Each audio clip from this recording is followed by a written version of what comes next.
Salut à toi qui m'écoute et puis bienvenue sur ma vidéo. Je suis Florine. Tu me connais cette fois-ci peut-être de par ma première vidéo, puisque j'ai décidé de te raconter mon histoire avec la boulimie vomitive. Donc dans la première partie de ma vidéo, qui était assez longue, je te mettrai en barre d'infos du coup le lien pour cette vidéo, je racontais comment j'ai mis les pieds dans ce TCA et je m'étais arrêtée au point, on va dire, le plus profond de ma... Voilà, vraiment le point le plus profond de ma descente aux enfers de par la boulimie. Donc voilà, alors je t'invite à écouter la première partie avant de continuer sur celle-ci, bien sûr. Donc voilà, pour reprendre où j'en étais, voilà, justement, où j'avais emménagé avec mon copain. Et où je pensais que cet emménagement avec lui finalement allait m'aider et m'aiderait à guérir puisque je n'habiterais plus seule de nouveau. Donc puisque quand j'étais avec mes parents finalement ça m'avait un petit peu calmé, on va dire, de savoir qu'ils étaient là. Je me suis dit là ça sera peut-être pareil avec lui. Et finalement... Pas du tout. Ça a continué sur la même lancée.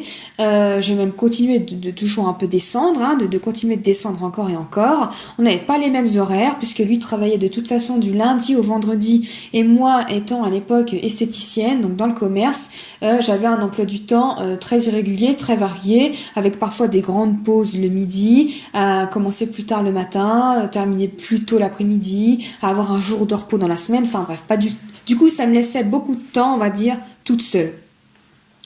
Et donc, je passais forcément tout ce temps libre à faire mes crises. Alors, à la fois planifiées, oui et non. Enfin, je veux dire, des fois, je rentrais du boulot et d'un seul coup, je sentais que cette sensation dont je parlais dans la première vidéo me prenait à la gorge. Et du coup, je m'arrêtais à une boulangerie ou autre, je faisais le plein, et puis j'allais m'envoyer tout ça une fois rentrée en fait, et je vomissais, et donc ça continuait toujours, les crises multiples qui s'enchaînaient, plusieurs d'affilée, etc. Donc voilà, je le faisais même quand il y avait mon copain, pourtant c'était pas une maison comme chez mes parents, là c'était un plus petit appartement, c'était un appartement, mais je continuais de le faire.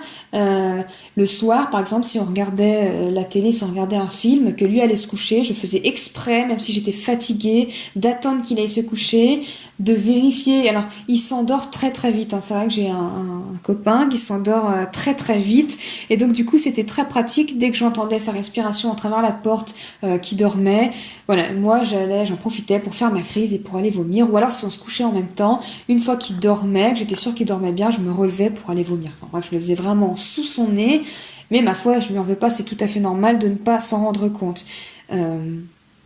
Donc je faisais ça, voilà, je rebondis là-dessus parce que en fait, des personnes peuvent se dire après, mais j'ai rien vu. D'ailleurs, c'est les personnes qui après étaient au courant, m'ont dit mais j'ai rien vu, je m'en suis jamais rendu compte. Mais en même temps, même des personnes comme mon conjoint justement, qui vivait avec moi, où c'était sous son nez, ou des amis, parce que je l'ai fait bien sûr quand des amis venaient manger chez nous, genre on aimait bien par exemple le samedi, enfin le dimanche soir, je sais plus, bref, on s'en fiche, mais manger un fast-food devant un film à plusieurs, parce qu'on était une bande d'amis on est une bande d'amis très soudée, et on faisait ça du coup très régulièrement.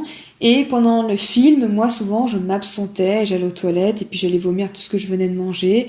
Voilà, de l'autre côté de la porte, finalement ils étaient juste là, mais personne ne se rendait compte. Je l'ai fait aussi chez les amis, quand c'était possible, donc d'aller vomir chez eux. Voire même, je suis même allée... Alors quand j'avais encore mon appartement à moi, j'avais certains de mes amis qui habitaient finalement pas très loin. J'allais même jusqu'à dire parfois, j'ai oublié de nourrir Pistache. Pistache, c'était mon petit hamster nain, mon hamster russe que j'avais à l'époque. J'ai oublié de le nourrir, il faut à tout prix que je rentre vite fait la nourrir. Et je rentrais en fait pour vomir, tout simplement. Et maintenant, à l'heure d'aujourd'hui, je me dis, mais comment les gens pouvaient, je rigole, mais c'est pas drôle, mais comment les gens pouvaient gober des trucs aussi bêtes et aussi gros, mais quand on n'a pas idée de ça ou de ce que peut vivre la personne en face, on va pas chercher forcément à se dire ça cache quelque chose. Donc c'est tout à fait normal de pas s'en rendre compte, à savoir que de toute façon, quand on a un trouble du comportement alimentaire, alors moi je parle pour la boulimie, parce que je ne connais pas l'anorexie ou autre, mais on devient vraiment, on excelle en la matière en termes de mensonges, de manipulation, de stratagèmes pour pouvoir vomir. De toute façon, moi je savais combien de temps j'avais pour vomir une fois que j'avais mangé, je savais combien de temps la nourriture restait dans mon estomac, et donc je calculais très bien dans ma tête combien de temps il me restait en fait pour aller éliminer tout ça au plus vite. Et donc j'élaborais des stratégies, des fois je le faisais même à l'avance parce que je me disais si jamais j'arrive pas à me contrôler, voilà, j'ai telle ou telle porte de sortie pour pouvoir éliminer ce que j'ai mangé. Donc c'était vraiment, de toute façon, c'était, on va dire ma tête, c'était vraiment un champ de bataille.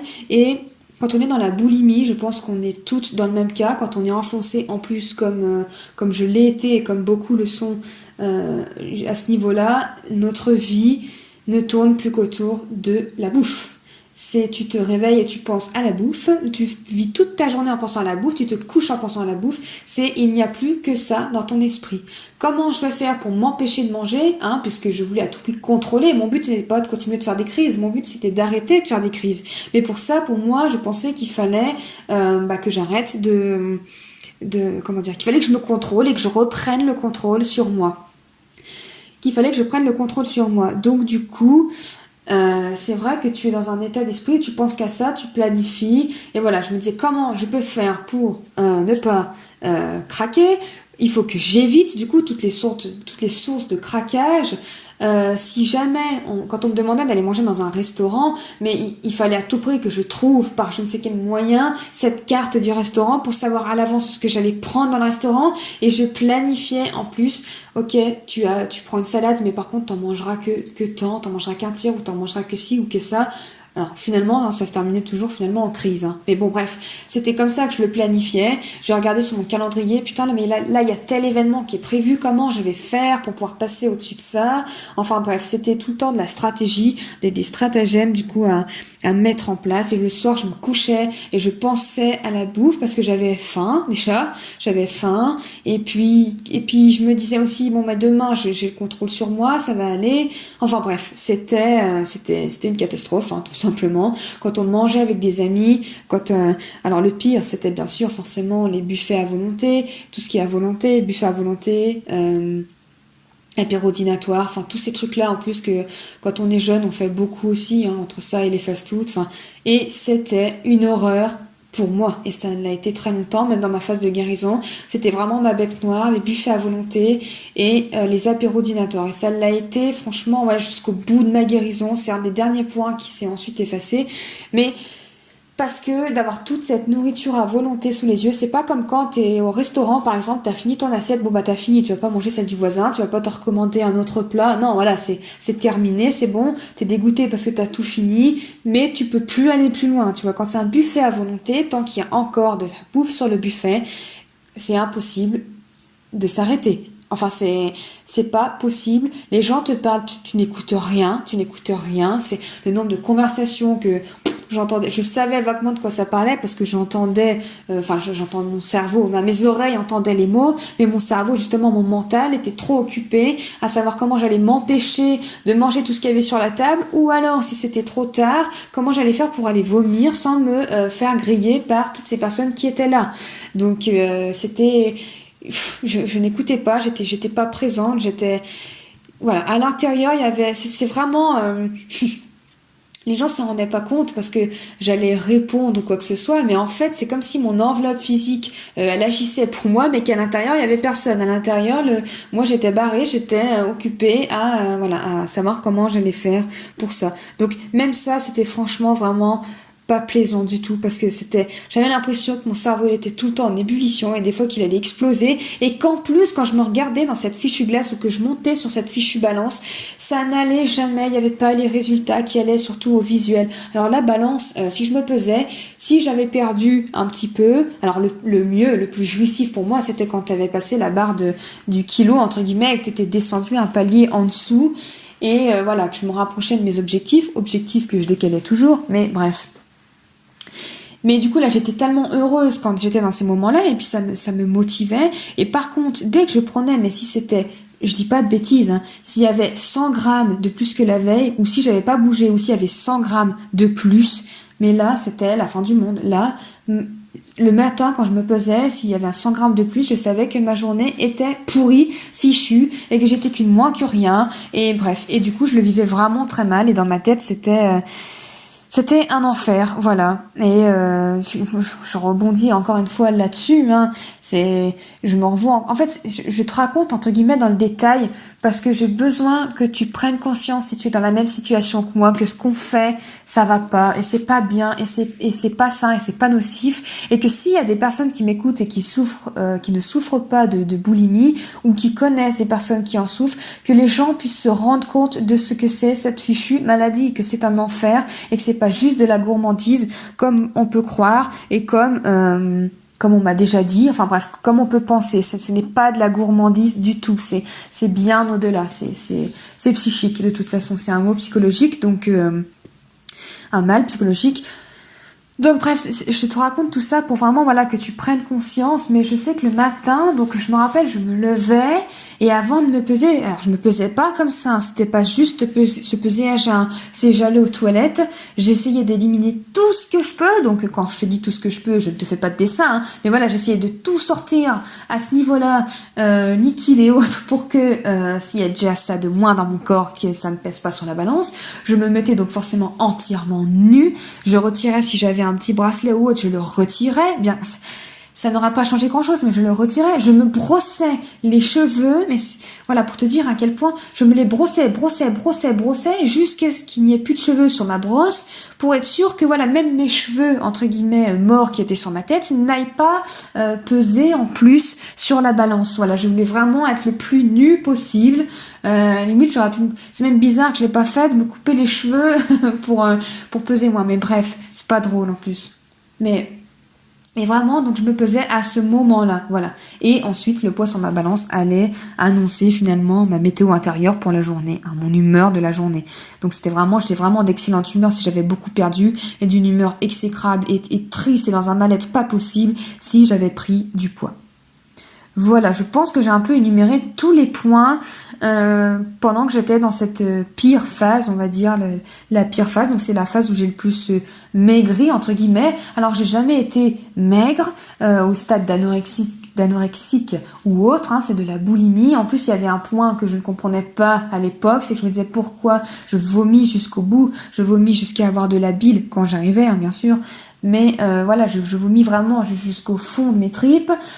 Pourquoi je maigris pas plus vite du coup? Parce qu'il y a rien dans mon ventre en fait. Du coup, c'est parce que je mange dans la journée mes 600 calories, hein, je te rappelle, voire 400 des fois. Au début, j'ai fait 400 même. C'est pas ça. Comment ça se fait que je ne perds pas plus de poids? Parce que j'avais pas connaissance que de toute façon notre corps s'habitue, que le métabolisme du coup change, et j'avais pas non plus conscience que la boulimie vomitive fait grossir dans tous les cas. Pour moi, on éliminait tout et bref, j'avais pas conscience que en fait, quand on vomit, il y a toujours des restes. Donc bref, mais mine de rien, donc je maigrissais quand même, hein. Je fais 1m70 et donc j'étais en dessous de 50 kilos. Je veux pas aller plus dans le détail de mon poids parce que je veux pas que tu te compares ou que tu t'identifies. Je sais pas à quel stade tu en es de ta guérison, si tu as commencé pas encore à guérir. Donc je vais pas en dire plus, mais ni te dire mes objectifs, hein, lesquels étaient. Mais dans tous les cas, les gens autour de moi avaient vu que j'avais maigri. Et ça, quelle plus belle récompense que l'on te dise tu as maigri. Alors au début c'était des tu as maigri, oh t'es bien comme ça. Alors ça c'est pareil, enfin c'est des phrases finalement que si toi tu m'entends et que tu ne souffres pas de troubles du comportement alimentaire ni autre, fais attention à ce que tu dis parce que tu ne sais pas si la personne en face, elle a ce genre de troubles, et la féliciter pour avoir perdu du poids. Mais oh là, mamma mia, ça c'est la meilleure des récompenses. Et même quand on me le disait après, mais parce que donc j'avais entre guillemets trop maigri aux yeux de mes amis ou de mon conjoint, hein, même quand on me disait oh bah dis donc là t'as quand même vachement maigri, t'es quand même vachement mince, t'es quand même vachement maigre, on me disait. Alors j'aimais pas le mot maigre parce qu'encore une fois pour moi maigre, alors Voilà, hein, c'est comme dans ma première vidéo le terme de grosse, mais le terme de maigre c'est pareil, c'est pas quelque chose qui est péjoratif, mais dans ma tête à ce moment-là, maigre, là pour moi quelqu'un de maigre c'était quelqu'un qui était anorexique. Alors je sais que c'est faux, il y a des personnes qui n'ont aucun trouble alimentaire, qui sont naturellement maigres, et ce n'est pas péjoratif du tout, c'est juste un adjectif, mais comment dire, dans ma tête, vu que forcément je voyais tout par la bouffe, hein, mec c'était anorexique et moi je n'étais pas anorexique, voilà, j'étais boulimique, mais voilà, bref, dans ma tête c'était comme ça. Et donc quand on me disait que j'étais trop maigre ou trop mince, eh ben je faisais oh c'est vrai tu trouves, oh je trouve pas. Et en fait dans ma tête c'était le feu d'artifice et je me disais ouais yes c'est trop bien, ça se voit, ça marche et tout ça. Donc je voulais pas trop montrer que j'étais contente parce que je voulais pas qu'on croie. En fait j'avais peur qu'on découvre le poteau rose. Donc du coup je voulais pas qu'on sache que je voulais maigrir et que du coup on se dise que c'était bizarre et que si, que ça, voilà. Donc du coup je faisais genre, ah c'est vrai, tu trouves machin, mais en fait j'étais super contente, hein, forcément. Je veux dire, quand je me regardais dans la glace, en plus à cette époque, je me regardais et je voulais pas de fesses, je voulais rien en fait, je voulais, enfin c'est pas que je voulais pas de forme, mais je voulais vraiment prendre le moins de place possible et être toute fine et avoir ce petit corps frêle que l'on trouve mignon et que l'on a envie de protéger. C'est dingue ce que je veux dire, mais c'est vraiment ce que j'en sentais à ce moment-là. D'être la toute petite mignonne et pas la... Enfin bref, c'est dans tout ce merdier, hein, on va dire, que j'étais. Donc voilà, je pense que c'est un bon résumé, on va dire, de l'état dans lequel je me trouvais à ce moment-là, au fin fond de mon trouble du comportement alimentaire. Et un jour, on va dire que c'était le début de ma remontée, enfin ma remontée. Non, en fait, c'était pas ma remontée, je pensais que c'était une remontée, mais c'était pas une remontée. Tu vas comprendre. J'ai fait une crise en fin de journée. Et j'ai pas réussi à bien éliminer, à bien vomir. J'ai pas réussi à éliminer comme je voulais. Et quand je me suis repesée après avoir vomi, après être allée aux toilettes, etc., bah mon poids n'avait pas bougé. Au contraire, j'avais quand même repris du poids par rapport au poids du matin. Donc je l'ai très mal vécu. Et j'étais allongée dans le canapé et mon chéri est rentré un soir.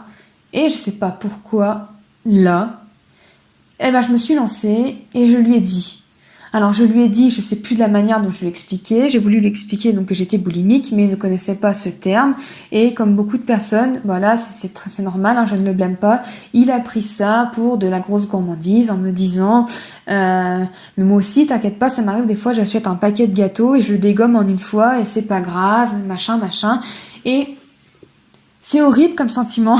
C'est pour ça que je suis là d'ailleurs aujourd'hui et que je fais ce témoignage parce que je sais que beaucoup de personnes vont nous répondre ça et c'est énervant ou agaçant ou attristant parce que non, on sait nous que ce n'est pas de la gourmandise et que ça va au-delà d'acheter un paquet de gâteaux et puis finalement de le manger en entier. Ce n'est pas de la gourmandise, c'est bien plus que ça. C'est comme si tu étais possédé. C'est obligé.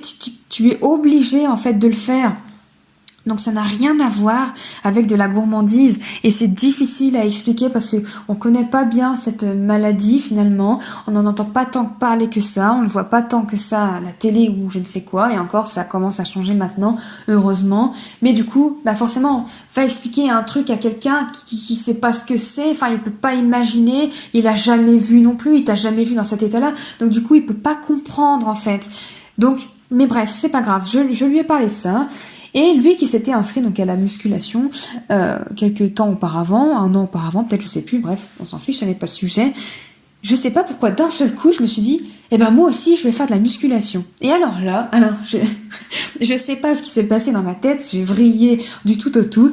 Me suis mise à regarder des vidéos et des comptes sur Instagram, parce que voilà, donc sur les réseaux sociaux, de femmes qui faisaient de la musculation. Et alors moi qui voulais des petits corps tout frêles qui ne prennent pas de place, je me suis mis à adorer les corps de femmes musclées. Alors musclées, j'ai jamais aimé les physiques, on va dire, des femmes bodybuildées, hein, bien que je respecte énormément leur travail parce que je sais ce que c'est, je sais combien la musculation est dure.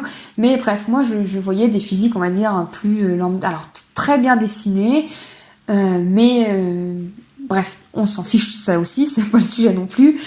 Mais donc bref, j'avais mon objectif et là finalement c'était des femmes qui avaient des formes quelque part, qui avaient des épaules dessinées, des bras dessinés, de jolies cuisses musclées, un beau fessier rebondi, enfin bref, rien à voir finalement à ce que la veille encore j'idolâtrais, hein. Mais dans ma tête ça a vrillé du tout au tout et moi qui ne veux jamais faire les choses à moitié, qui veux tout contrôler, je suis du coup tout de suite, dès le lendemain, j'ai téléphoné pour prendre rendez-vous avec un coach en musculation et très rapidement je me suis lancée là-dedans avec un coach. Et là, ça a été une nouvelle forme finalement de contrôle. Ça a été, voilà, de toute façon, il fallait que je contrôle, il fallait que je garde la main sur ça. Je pensais que c'était dans mon caractère, c'était quelque part dans mon caractère, mais voilà, il fallait que je garde une certaine main là-dessus. Et le fait de contrôler ce que je mangeais, du coup, ça allait mieux. J'avais des comptes à rendre puisque tous les mois j'avais rendez-vous avec le coach, donc j'avais des comptes à rendre à quelqu'un. Donc il fallait à tout prix que j'y arrive. Et comme je veux jamais faire les choses à moitié, je voulais ce physique de dingue que je voyais sur les réseaux sociaux, je le voulais le plus vite possible. Donc je me suis lancée corps et âme dans la musculation. Je faisais donc je crois que je faisais 5 séances, enfin c'est pas c'est je faisais 5 séances par semaine. Bref, c'était voilà, j'étais très bien encadrée, mais de rien, j'ai eu un très très bon coach. Au niveau de la musculation. Donc du coup ça se passait bien, j'évoluais bien, j'avais ma diète, je voulais même plus contrôler que ce que lui ne me faisait contrôler et je comprenais pas d'ailleurs qu'ils me disent Florine, tu vas pas faire une compétition là tout de suite, donc tu n'as pas besoin d'être à ce point entre guillemets dur avec toi-même. Et moi dans ma tête je me disais mais pourquoi il me dit ça? Moi, je veux être au top du top, c'est soit je le fais, soit je le fais pas. Donc si, je veux contrôler à 100%. Donc du coup, je ne faisais plus d'écart. Je contrôlais au grain de riz près, c'est-à-dire que quand je pesais mes aliments, s'il y avait, tu vois, si j'avais 50 grammes, s'il y avait 51 grammes, hop, fallait que je retire le gramme en trop. Enfin bref, c'était vraiment calculé au millimètre près, rien ne dérogeait à la règle. Si je me faisais une salade, et ben que j'avais mon taux de protéines, une salade composée, mon taux de protéines, je calculais tout. Alors je faisais les ratios, c'était une autre forme de bordel psychologique, hein, parce que du coup je calculais tout. Si je mettais des œufs, du poisson, du jambon, ou j'en sais rien, du thon ou quoi que ce soit, ce que je mettais dans ma salade, je prenais chaque aliment, je regardais finalement sa composition, ses valeurs nutritionnelles, je faisais des prorata, tac, pour arriver à tant de protéines, à tant de glucides, à tant de lipides. Enfin bref, c'était un merdier monstre parce que je détaillais chaque aliment et c'est dingue, mais si j'avais, je m'en rappelle plus, hein, franchement, ça fait longtemps que j'ai arrêté, il faut longtemps que j'ai arrêté ça, donc du coup je ne sais plus exactement ce que j'avais besoin en termes d'apport, mais on va dire que s'il me fallait 20 grammes de lipides, donc de lipides, hein, c'est 20 grammes de lipides, ce n'est pas 20 grammes de poisson par exemple, hein. C'est 20 grammes de lipides. Et bah du coup tout ce que je mettais dans l'assiette, je détaillais tous les lipides de ce truc. Par exemple, mon surimi, hein, donc je mangeais de la viande et tout ça à l'époque, donc mon surimi, mon jambon, mon machin, je détaillais tout et j'additionnais après toutes les valeurs pour arriver à mon quota. Enfin bref, quand j'y pense, je me dis mais je sais même pas comment j'ai réussi à faire ça. Enfin bref, j'ai fait ça, on va dire, de manière hardcore pendant un an complet, et à me priver et à emmener mes gamelles à tout type à toute réunion entre guillemets avec les amis ou quoi que ce soit. Ça n'a pas forcément été facile parce que certaines personnes jugeaient quelque part ce que je faisais, alors que moi je me disais ça m'apporte du bien. Merde, qu'on me laisse dans mon délire. Si je veux pas manger ci ou ça, c'est mon choix. Donc je contrôlais tout. Même à un anniversaire, à des anniversaires, je contrôlais. Je sais même qu'à mon propre anniversaire, j'ai contrôlé ma part de gâteau d'anniversaire. Et il y a un autre anniversaire de famille que j'ai fait, je ne sais plus lequel c'était. Je n'ai même pas mangé de gâteau. Enfin bref, c'est limite un affront. En France, en plus, on est beaucoup sur les traditions et tout ça. Et c'est limite... Maintenant, je pourrais plus le faire, en fait. Je me dirais même, mais je suis à ton anniversaire, bien sûr que je mange du gâteau, et fais-moi péter une deuxième part, quoi. Mais bon, bref, à cette époque-là, c'était ça. Et donc, pendant un an, je me suis privée. Et à la fin de cette première année, ça devenait compliqué, très compliqué. Parce que j'avais vraiment envie de craquer. Alors, il faut en plus se dire que à ce moment-là, pendant toute cette année, je n'ai pas fait de crise, je n'ai même pas eu de compulsion. Mon cerveau était tellement occupé et omnibulé par mon objectif physique que j'avais même pas de compulsion et en plus je ne faisais pas de crise. Alors je me disais c'est génial, la musculation m'a sauvée, j'ai trouvé ce qu'il fallait pour me guérir de ma boulimie, je suis guérie. faux et archi faux. Le simple fait, en fait, je faisais plus de crise de boulimie. Alors, je vais t'expliquer un petit peu mon schéma tordu, que peut-être quelqu'un qui est passé par là se reconnaîtra aussi là-dedans. Mais en fait, je me disais, j'avais pris conscience que quand on vomissait, donc on n'éliminait pas forcément tout, et c'est pour ça qu'on ne maigrissait pas non plus forcément à fond les ballons, hein. Désolée pour cette expression qui sort de Mathusalem, mais bref. Celle-ci aussi d'ailleurs, je me perds. Et donc, voilà, j'avais compris que la boulimie faisait grossir. Donc du coup, je voulais pas faire de crise. D'une, parce que je ne voulais pas qu'il y ait de reste. Et puis je savais très bien que si je faisais une crise, j'allais pas faire une crise sur mon riz, mon poisson et mes pommes de terre vapeur. Hein. Sur mon brocoli, c'est pas ce dont tu as envie quand tu as possibilité d'acheter autre chose et d'avoir autre chose. C'est pas sur quoi tu te jettes pour faire une crise. Donc, j'avais pris... Mince, je me suis perdue, excuse-moi, je me suis perdue dans mon esprit, je pensais à autre chose en parallèle à ce que j'allais dire après. Donc, du coup, je ne faisais plus de crise, donc de part pour ça, parce que je voulais pas qu'il y ait de reste mauvais, qui soit nocif à mon évolution, qui puisse être un frein à mon évolution. Et autre chose, je savais aussi, vu que je mangeais donc toutes les 3 heures, puisque c'est ce que j'avais appris avec la musculation, je connaissais aussi le temps que la nourriture mettait à être digérée, donc je savais finalement au bout de combien de temps tu pouvais, comment te dire de façon française, je savais, comment dire, au bout de combien de temps après avoir mangé, quand je vomissais, je pouvais encore ressortir ce que j'avais mangé. C'est pas français, mais je pense que tu m'as compris du coup ce que je voulais te dire. Et du coup, je me disais, je peux pas faire une crise, parce que si je fais une crise, je vais vomir, mais je risque de vomir aussi finalement ce que j'ai mangé il y a tant de temps. Et ça, mon corps en a besoin pour pouvoir se développer et pour que j'ai mes muscles. Donc finalement, c'est ça qui m'a maintenu pendant 1 an de pas faire de crise. Donc voilà. Et puis... au bout d'1 an, je savais que l'été qui arrivait, on allait partir en vacances avec toute ma super bande de copains, d'amis. Donc toujours cette même bande d'amis dont je te parle dans la première vidéo, où on est très soudés. Et donc là, c'était les vacances du siècle. On allait partir pendant... alors moi, je partais 3 semaines. Certains rentraient plus tôt, mais bref, moi, j'étais dans ceux qui restaient 3 semaines en vacances. Si je dis pas de bêtises... Ouais, c'est ça, 3 semaines de vacances. Et je me disais, tiens le coup. D'ailleurs, je disais même aux autres, là, ça commence à devenir dur, mais c'est pas grave. En vacances, je sais que là, je lâche la bride et là, je me fais plaisir. Pendant les 3 semaines de vacances, je me pose plus de limites et en rentrant, je repartirai. Et ces 3 semaines de vacances sont arrivées et ça a été 3 semaines d'orgie, de crise, de vomissement. Catastrophe. En fait, c'est la même chose qui se passe quand quelqu'un fait une compétition en musculation et fait une sèche de l'extrême et après sa compétition fait des crises de boulimie. D'ailleurs, beaucoup de personnes tombent dans les TCA après avoir fait des compétitions. Mais bref, ça a été une catastrophe. Et puis alors là, en plus, je veux dire, on a passé une première semaine en plus où l'accès aux toilettes était très compliqué, mais j'arrivais mine de rien à me débrouiller pour pouvoir vomir. La deuxième semaine, on a passé une deuxième semaine dans un palace où donc j'avais les toilettes, la salle de bain avec les WC dans ma chambre. Donc là, c'était génial pour pouvoir aller vomir, c'était facile. Et ça a été de l'orgie, mais pas possible pendant 3 semaines. Je suis rentrée de vacances.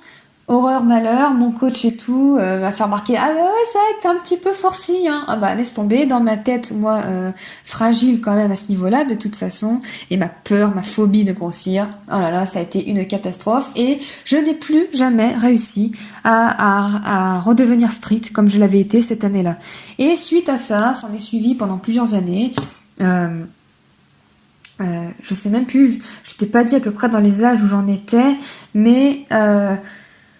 pendant 3 ans, enfin je sais plus, aujourd'hui j'ai 28 ans, j'ai commencé mon processus de guérison on va dire à 27 ans, ouais c'est ça, pour 27 ans, et donc jusqu'à mes 27 ans, donc après, depuis ces vacances, donc c'était 3 ou 4 ans, je sais plus, finalement j'ai repris du poids, j'ai repris tout ce que j'avais perdu, j'ai repris beaucoup de poids entre guillemets et je n'ai plus réussi à le perdre. Je ne savais plus quoi faire parce que j'arrivais plus finalement à être aussi stricte aussi stricte que je l'avais été.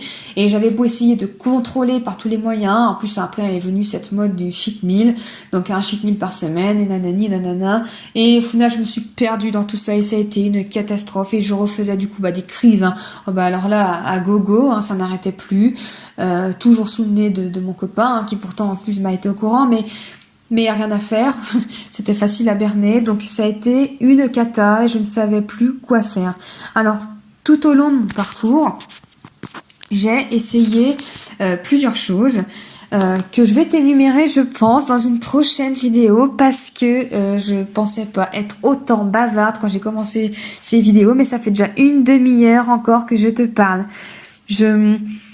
Au tout début, quand je me suis lancée, je pensais vraiment faire une vidéo, je sais pas, d'une vingtaine de minutes en retraçant mon histoire. Je pensais pas autant rentrer dans le détail, mais ma foi, tant pis. Je sais que moi, quand j'ai commencé à vraiment chercher des reportages, des témoignages et tout ça, j'avais envie finalement de vraiment comprendre l'histoire de la personne. Et parfois, ça n'allait pas assez dans le détail. Et donc, du coup, écoute, moi, je rentre dans le détail, hein, donc j'espère que ça ne sera pas trop pour toi. Je te raconte du coup finalement ma remontée après ma guérison dans cette troisième vidéo du coup. En attendant, je te souhaite une très jolie soirée, prends bien soin de toi, n'oublie pas que tu n'es pas seule et on se retrouve à la prochaine vidéo. Bye bye.